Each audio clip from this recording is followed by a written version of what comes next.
these types of negotiations as to what's in the MAC and what the seller will demand, I think that the transactions of the future will pay more attention to these deals, because there's going to be more deals bought out of bankruptcy.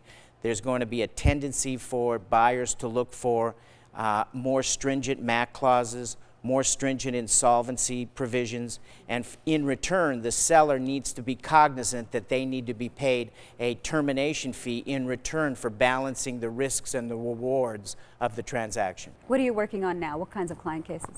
The kinds of cases that I'm working on now are in a deal, and as the deal gets consummated, there is a true up of the accounting, and we call it a working capital dispute. And much of what FTI does is act as a neutral accounting arbitrator in adjudicating those kinds of disputes. I'm working on that.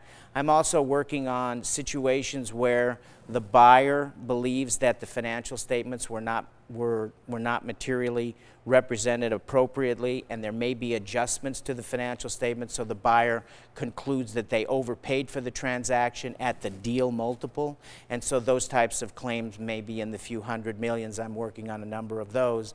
And then I think over time that these issues of the MAC and proving the MAC, that FTI will probably have more involvement in testifying about the economic ramifications as to whether a MAC has been attained or not.